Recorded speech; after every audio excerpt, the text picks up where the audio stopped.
दोस्तों, आज हम पढ़ने वाले हैं क्लास 12th हिस्ट्री का चैप्टर 5 जिसका नाम है यात्रियों के नज़रिए समाज के बारे में उनकी समझ लगभग 10वीं से 17वीं सदी तक।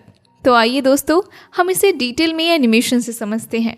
पुराने समय में लोग, जैसे औरत आदमी दोनों, अलग अलग कारणों से घूमते थे, जैसे काम ढूंढना, मुसीबत से बचना, व्यापार करना, धर्म या रोमांच के लिए। जब कोई नई जगह जाता था तो वहाँ सब कुछ अलग लगता था, भाषा, रहन सहन, धर्म और लोगों का तरीका। कुछ लोग वहाँ ढल जाते थे, लेकिन कुछ लोग इन अलग चीज़ों को ध्यान से देखकर लिख लेते थे और ज़्यादातर वही बातें लिखते थे जो उन्हें नई या फिर खास लगती थी। एक कमी ये है कि महिलाओं ने भी यात्रा की, लेकिन उनके लिखे हुए विवरण बहुत कम मिले।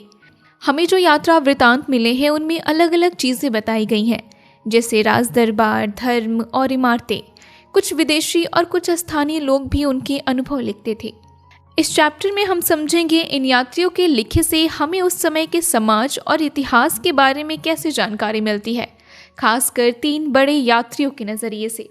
एक खास बात यह है कि विदेशी यात्रियों की नज़र अलग होती थी, इसलिए वे छोटी छोटी चीज़ों को भी नोट करते थे जो यहाँ के लोगों के लिए आम बात थी। इसी नज़रिए के फ़र्क की वजह से हमें नई और काम की जानकारी मिलती है। और ये यात्री अलग अलग लोगों के लिए लिखते थे, कोई अपने देश के लोगों के लिए, कोई राजा के लिए और कोई सिर्फ ज्ञान के लिए। अल बिरूनी तथा किताब उल हिंद, ख्वारिज्म से पंजाब तक। अल बिरूनी का जन्म 973 ईस्वी में आज के उज्बेकिस्तान के ख्वारिज्म नाम की जगह पर हुआ था। ये जगह उस समय पढ़ाई लिखाई का बड़ा सेंटर था, इसलिए उसे बहुत अच्छी शिक्षा मिली। वो काफ़ी तेज़ था और कई भाषाएं जानता था, जैसे फ़ारसी, संस्कृत, हिब्रू और सीरियाई। उसे यूनानी भाषा नहीं आती थी, लेकिन फिर भी उसने प्लेटो जैसे यूनानी दार्शनिकों के विचार अरबी अनुवाद के जरिए पढ़ रखे थे। 1017 ईस्वी में सुल्तान महमूद ने ख्वारिज्म पर हमला किया और वहाँ के कई विद्वानों को पकड़कर गजनी ले गया। अल बिरूनी भी उनमें से एक था। शुरू में वो बंदी बनकर गया था, लेकिन धीरे धीरे उसे गजनी पसंद आ गया और वहीं उसने अपनी पूरी जिंदगी बिता दी। गजनी में रहते हुए भी उसे भारत में दिलचस्पी होने लगी। वैसे ये नई बात नहीं थी, क्योंकि उस समय भारत के विज्ञान जैसे गणित, खगोल विज्ञान और चिकित्सा के ग्रंथों का अरबी में अनुवाद हो रहा था। जब पंजाब उस समय के राजनवी साम्राज्य का हिस्सा बना तो वहाँ के लोगों से संपर्क बढ़ा और समझ भी बेहतर हुई। अल बिरूनी ने भारत के ब्राह्मण विद्वानों के साथ कई साल बिताए और संस्कृत, धर्म और दर्शन सीखा। उसने पंजाब और उत्तर भारत के कई हिस्सों की यात्रा भी की, हालांकि पूरा रिकॉर्ड साफ नहीं है। उस समय अरबी साहित्य में यात्रा वृतांत लिखना आम बात बन चुका था और लोग अलग अलग जगहों के बारे में लिखते थे। इसलिए भले ही भारत में उस समय कम लोगों ने अल बिरूनी को पढ़ा हो, लेकिन भारत के बाहर उसके काम को काफ़ी लोगों ने पढ़ा और जाना। किताब उल हिंद, अल बिरूनी की किताब किताब उल हिंद अरबी में लिखी गई थी और उसकी भाषा काफ़ी साफ और आसान थी। ये कोई छोटी किताब नहीं थी, बल्कि बहुत बड़ा ग्रंथ था जिसमें लगभग 80 अध्याय थे। इन अध्यायों ने उसे भारत के कई विषयों के बारे में लिखा, जैसे धर्म, दर्शन, त्यौहार, खगोल विज्ञान, रीति रिवाज, समाज, कानून, वजन तौल, मापतंत्र, मूर्तिकला वगैरह वगैरह। उसके लिखने का तरीका भी थोड़ा खास था। आमतौर पर वो हर अध्याय की शुरुआत एक सवाल से करता था, फिर भारतीय के हिसाब से उसका जवाब समझाता था और आखिर में दूसरी संस्कृतियों से उसकी तुलना करता था। उसका ये तरीका इतना व्यवस्थित और साफ था कि कुछ विद्वान कहते थे कि ऐसा इसलिए था क्योंकि अल बिरूनी को गणित में बहुत रुचि थी।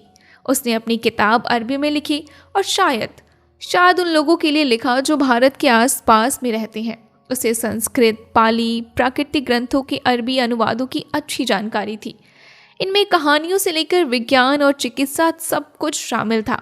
लेकिन एक बात और, वो इन भारतीय ग्रंथों से पूरी तरह संतुष्ट नहीं था। उसे उनकी लिखने की शैली में कुछ कमियां लगती थी, इसलिए वो अपने तरीके से उन्हें बेहतर और ज़्यादा स्पष्ट बनाना चाहता था। इब्न बतूता का रिला, एक आरंभिक विश्व यात्री। इब्न बतूता ने अपनी यात्रा की कहानी अरबी में लिखी, जिसे रिहला कहा जाता है। इस किताब से हमें 14वीं सदी के भारत के समाज और संस्कृति के बारे में बहुत सारी और दिलचस्प जानकारी मिलती है। वो मोरक्को का रहने वाला था। वो एक पढ़े लिखे इज्जतदार परिवार से था जो सीरिया कानून के लिए जाना जाता था।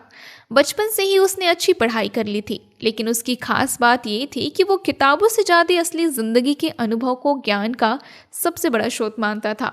उसे घूमने का बहुत बड़ा शौक था, इसलिए भारत में आने से पहले वो मक्का, सीरिया, इराक, फारस, यमन, ओमान और अफ्रीका के कई तटीय इलाकों में घूम चुका था।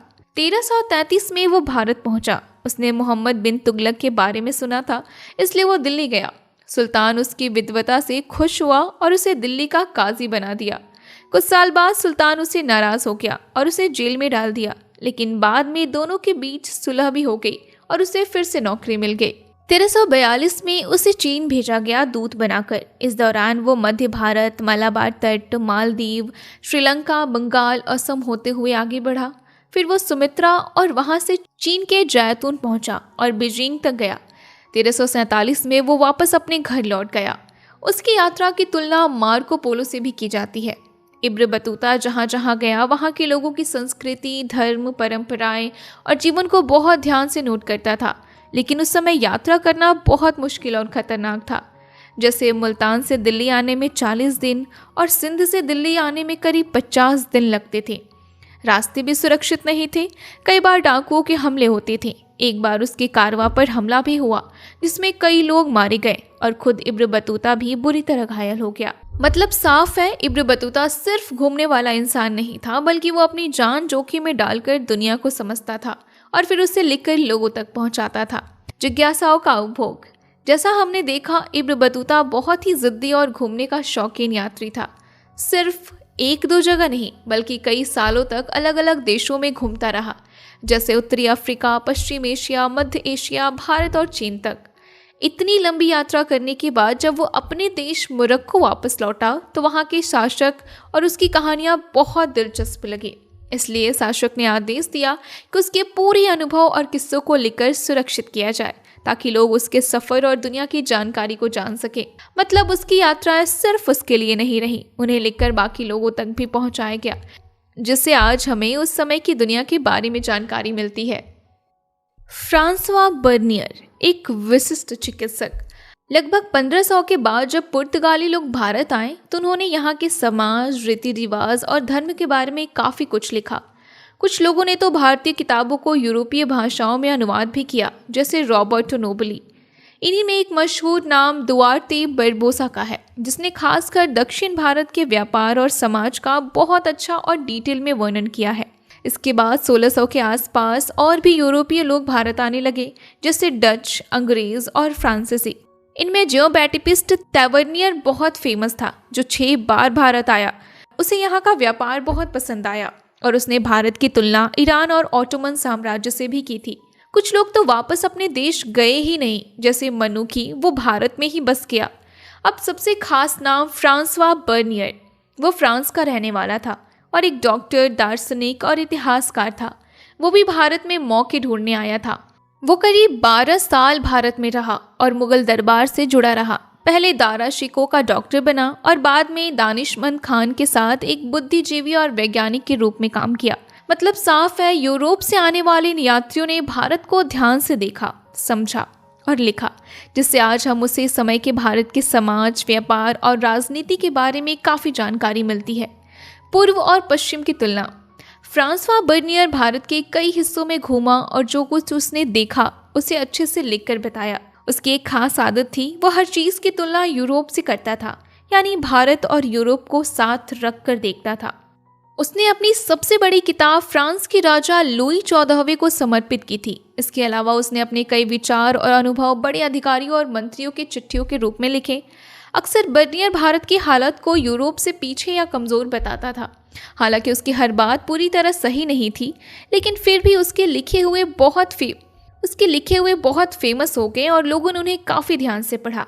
मतलब बर्नियर ने भारत को अपने नज़रिए से देखा, यूरोप की तुलना की और वही बातें लिखी जो बाद में बहुत चर्चित हो गई। एक अपरिचित संसार की समझ, अल्पबिरुनु तथा संस्कृतवादी परंपरा, समझने में बाधाएं और उन पर विजय। जब बाहर से आए यात्री भारत को समझने की कोशिश करते थे तो वे अक्सर अपनी ही दुनिया से तुलना करते थे, यानी जो उन्होंने अपने देश में देखा उसी के हिसाब से यहाँ की चीज़ों को समझते थे। हर यात्री का अपना तरीका था चीज़ों को समझने का। अल्ब बिरूनी ने साफ कहा कि भारत को समझने में उसे कई दिक्कतें आईं। उसने कुछ बड़ी बाधाओं के बारे में भी बताया। पहली समस्या थी भाषा। संस्कृत, अरबी और फारसी से बहुत अलग थी, इसलिए एक भाषा की बात को दूसरी भाषा में सही सही समझाना और अनुवाद करना आसान नहीं था। दूसरी समस्या थी धर्म और रीति रिवाजों का फर्क। हर समाज की अपनी अलग मान्यताएं होती हैं, जिसे समझना और भी मुश्किल हो जाता है। तीसरी समस्या थी अभिमान यानी घमंड, यानी लोग अपनी संस्कृति को ही सबसे बेहतर मानते थे, जिससे दूसरों को सही से समझना मुश्किल हो जाता था। दिलचस्प बात यह है कि इन सब मुश्किलों को जानते हुए भी अल्ब बिरूनी ने ज़्यादातर जानकारी ब्राह्मणों की लिखी हुई किताबों से ही ली। उसने भारत को समझने के लिए वेद, पुराण, भगवद गीता, पतंजलि की रचनाएं और मनुस्मृति जैसी किताबों का सहारा लिया। मतलब उसे पता था कि समझने में दिक्कत है, फिर भी जितना हो सके गहराई से सीखने और समझने की कोशिश की।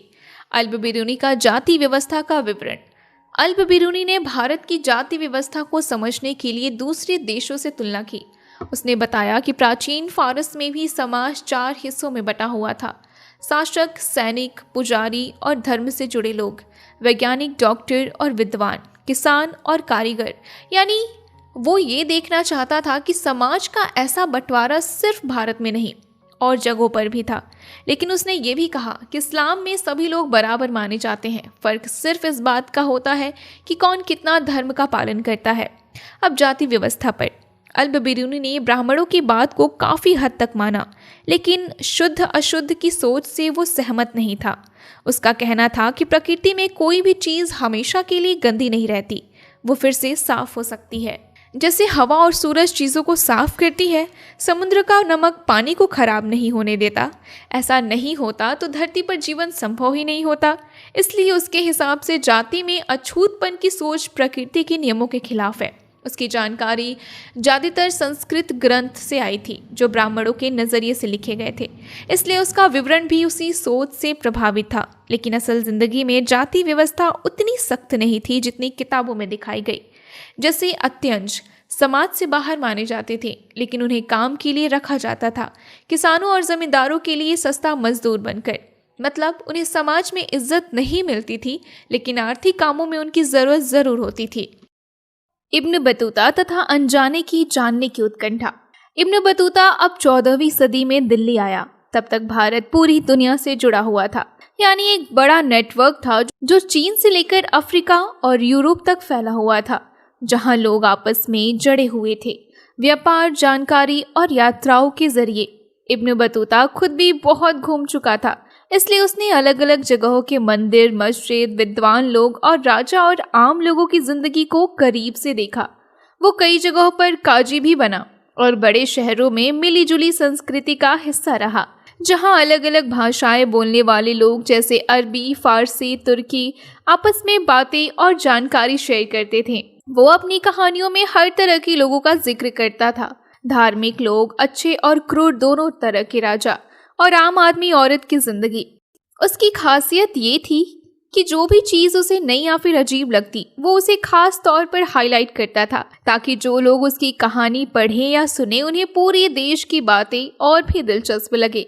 अब जैसे नारियल और पान, ये चीज़ें उसके देश के लोगों के लिए बिल्कुल नहीं थी, इसलिए उसने इनका ऐसा वर्णन किया कि लोग आसानी से समझ सके कि ये क्या है और कैसे इस्तेमाल होते हैं।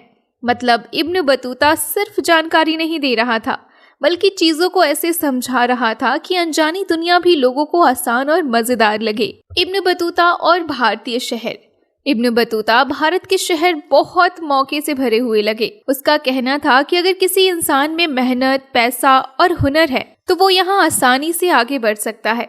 उसके हिसाब से उस समय के शहर बहुत बड़े, भीड़ भाड़ वाले और अमीर थे। सड़कों पर भीड़ रहती थी और बाजार बहुत रंगीन और चमकदार होते थे, जहां हर तरह का सामान मिलता था। वो दिल्ली को भारत का सबसे बड़ा और आबादी वाला शहर बताता है। साथ ही दौलताबाद भी इतना बड़ा था कि वो दिल्ली को टक्कर देता था। बाजार सिर्फ खरीद बिक्री की जगह नहीं थे, बल्कि पूरी सामाजिक जिंदगी का केंद्र थे। वहाँ मस्जिद और मंदिर दोनों होते थे और कई जगह नाच, गाना, संगीत जैसे कार्यक्रम भी होते थे, यानी लोग वहाँ एंटरटेनमेंट भी करते थे। इतिहासकार कहते हैं कि शहरों की अमीरी का बड़ा हिस्सा गांव में आता था, यानी गांव में जो उत्पादन होता था वही शहरों को समृद्ध बनाता था। इब्न बतूता ने ये भी देखा कि भारत की खेती बहुत अच्छी थी क्योंकि मिट्टी उपजाऊ थी। किसान साल में 2 फसलें उगा लेते थे, इसलिए उत्पादन ज्यादा होता था। भारत उस समय इंटरनेशनल व्यापार से भी जुड़ा हुआ था। मध्य एशिया और दक्षिण पूर्व एशिया तक भारतीय सामान की बहुत डिमांड थी, जिससे व्यापारी और कारीगरों को अच्छा मुनाफा होता था। खासकर कपड़े जैसे सूती कपड़ा, मलमल, रेशम, जरी और साटन बहुत फेमस थे। मलमल तो इतनी महंगी होती थी कि सिर्फ अमीर लोग ही उसे पहन सकते थे। मतलब इब्न बतूता के हिसाब से उस समय का भारत एक समृद्ध, व्यस्त और मौके से भरा हुआ देश था, जहां व्यापार, खेती और शहर ऑल स्ट्रॉन्ग थे। संचार की एक अनूठी प्रणाली। उस समय व्यापार को बढ़ाने के लिए राज्य ने काफी अच्छे इंतजाम किए हुए थे। लगभग हर बड़े व्यापारिक रास्ते पर सराय और विश्राम गृह बने होते थे ताकि यात्री और व्यापारी आराम से सफर कर सके। इब्न बतूता खास तौर पर उस समय की ठाक व्यवस्था देखकर हैरान रह गया। ये इतनी तेज और बढ़िया थी कि व्यापारी दूर दूर तक आसानी से खबर भेज सकते थे, पैसा ट्रांसफर कर सकते थे और जरूरत पड़ने पर जल्दी सामान भी मंगवा सकते थे। सबसे मजेदार बात, जहां एक आदमी को सिंध से दिल्ली आने में करीब 50 दिन लगते थे, वो इसी डाक सिस्टम से खबर सिर्फ 5 दिन में सुल्तान तक पहुंच जाती थी। मतलब उस समय के हिसाब से यह सिस्टम बहुत एडवांस थी, जिसने व्यापार और शासन दोनों को काफी आसान और तेज बना दिया था। बर्नियर तथा अपविकसित पूर्व। इब्न बतूता और फ्रांसवा बर्नियर दोनों ने भारत के बारे में लिखा, लेकिन दोनों के देखने का तरीका बिल्कुल अलग था। इब्न बतूता जहां भी कोई नई या फिर अलग चीज देखता था, उसे ध्यान से लिखता था, यानी उसका फोकस क्या नया है पर था। लेकिन बर्नियर अलग सोच का आदमी था। वो भारत में जो भी देखता, उसकी तुलना सीधे यूरोप से करता था। बर्नियर का मकसद सिर्फ बताना नहीं था, बल्कि यूरोप के बड़े लोगों को प्रभावित करना था, ताकि वे उसके हिसाब से सही फैसले ले सके। उसकी किताब travels in the Mughal empire काफी फेमस है, क्योंकि उसमें उसने गहराई से चीजों को देखा और अपने विचार भी दिए। लेकिन उसकी एक आदत थी, वो हर चीज में यूरोप को बेहतर और भारत को कमतर दिखाने की कोशिश करता था। उसने भारत और यूरोप को ऐसे दिखाया जैसे दोनों बिल्कुल उल्टे हों, यानी भारत इज इक्वल टू कमजोर एंड पीछे और यूरोप इज इक्वल टू बेहतर और आगे। इतना ही नहीं, उसने इन फर्कों को एक तरह की रैंकिंग में रख दिया, जिससे भारत पश्चिमी देशों से नीचे दिखने लगा। मतलब बर्नियर ने भारत को पूरी तरह अपने नजरिए से देखा, इसलिए उसकी हर बात को पूरी तरह सही मानना जरूरी नहीं। भूमि स्वामित्व का प्रश्न। फ्रांसवा बर्नियर के अनुसार भारत और यूरोप में सबसे बड़ा फर्क जमीन के मालिकाना हक का था। उसका मानना था कि यूरोप में लोग अपनी जमीन के मालिक होते थे, लेकिन भारत में ऐसा नहीं था। उसके हिसाब से मुगल समय से सारी जमीन बादशाह की मानी जाती थी और वे इसे अपने अमीरों में बांट देता। बर्नियर को ये सिस्टम बिल्कुल पसंद नहीं था।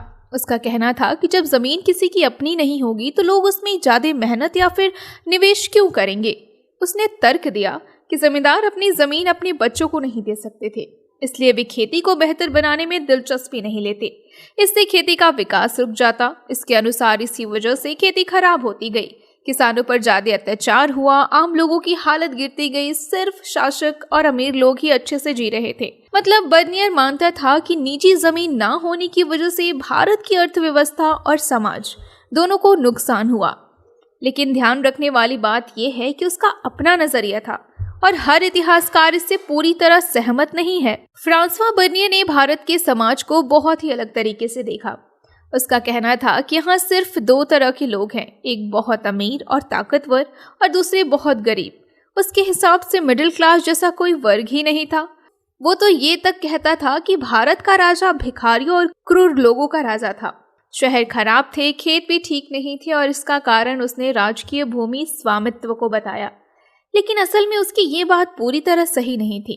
मुगल काल के सरकारी रिकॉर्ड ऐसा नहीं कहते थे कि सारी जमीन सिर्फ राजा की थी। जैसे अबुल फजल बताता है कि जो कर लिया जाता था वो जमीन का किराया नहीं था, बल्कि राजा अपनी प्रजा को सुरक्षा देता था, उसके बदले में लिया जाता था। उसके बदले में राजस्व था, यानी ये जमीन का मालिकाना हक नहीं बल्कि उपज पर टैक्स था। यूरोप के लोग इसे किराया समझ बैठे क्योंकि टैक्स बहुत ज्यादा होता था। बर्नियर की बातों का असर बाद में यूरोप के बड़े विचारकों पर पड़ा, जैसे मॉन्टेस्क्यू ने प्राच्य निरंकुशवाद का सिद्धांत दिया, जिसमें कहा गया कि एशिया में राजा पूरी तरह हावी होते हैं और लोग गरीब व दबे हुए रहते हैं। बाद में कार्ल मार्क्स ने भी इसी सोच को आगे बढ़ाया और कहा कि एशिया में राज्य ही सारा अधिदेश ले लेता है और गांव अपने अपने तरीके से चलते हैं। लेकिन असल सच्चाई थोड़ी अलग थी। गांव में भी बराबरी नहीं थी, बल्कि काफी फर्क था। ऊपर बड़े जमींदार थे, नीचे भूमिहीन मजदूर, बीच में बड़े किसान और छोटे किसान। मतलब बर्नियर ने भारत को थोड़ा ज्यादा ही एक तरफा नजर से देखा। असल में समाज इतना सिंपल नहीं था, बल्कि उसमें कई तरह के वर्ग और अंतर मौजूद थे। एक अधिक जटिल सामाजिक सच्चाई। फ्रांसवा बर्नियर भले ही भारत को थोड़ा नेगेटिव तरीके से दिखाता है, लेकिन उसकी बातों में कहीं कहीं सच्चाई की झलक भी मिलती है। जैसे वो कहता है कि कारीगर अपने काम को बेहतर बनाने में ज्यादा दिलचस्पी नहीं लेते, क्योंकि उन्हें लगता है कि उनका फायदा राज्य ले लेगा। लेकिन दूसरी तरफ वही ये भी मानता है कि भारत में दुनिया भर से सोना चांदी आता था, क्योंकि यहाँ के सामान बहुत बिकते थे। यानी व्यापार काफी मजबूत था और व्यापारी लोग भी अच्छी स्थिति में थे। उस समय लगभग 15% लोग शहरों में रहते थे, जो उस समय के यूरोप से भी ज्यादा थे। फिर भी बर्नियर शहरों को शिविर नगर कहता, मतलब ऐसा शहर जो राजा के दरबार पर निर्भर है। दरबार आया तो शहर चला, गया तो शहर खत्म। लेकिन ये बात पूरी तरह सही नहीं थी। असल में उस समय कई तरीके के शहर थे। उत्पादन वाले शहर, व्यापारिक शहर, बंदरगाह, धार्मिक और तीर्थ स्थल। ये सब दिखाते हैं कि समाज और अर्थव्यवस्था काफी एक्टिव थी। व्यापारी लोग भी अच्छे से संगठित होते थे। पश्चिम भारत में इन्हें महाजन कहा जाता था और उनके लीडर को सेठ। बड़े शहरों जैसे अहमदाबाद में इन सबका एक मुखिया होता था, जिसे नगर सेठ कहते थे। शहरों में सिर्फ व्यापारी नहीं, बल्कि कई प्रोफेशन वाले लोग भी रहते थे, जैसे हकीम, वैद्य, पंडित, मुल्ला, वकील, कलाकार, संगीतकार, आर्किटेक्ट आदि। कुछ लोग राजा के सहारे रहते थे, लेकिन बहुत से लोग अपने काम से बाजार में लोगों की सेवा करके कमाते थे। मतलब बर्नियर ने जो तस्वीर दिखाई वो थोड़ी ज्यादा सिंपल और एक तरफा थी। असल में उस समय का समाज काफी जटिल था, जिसमें व्यापार, शहर, अलग अलग वर्ग और काम करने वाले लोग सब मिलकर एक मजबूत व्यवस्था बनाते थे।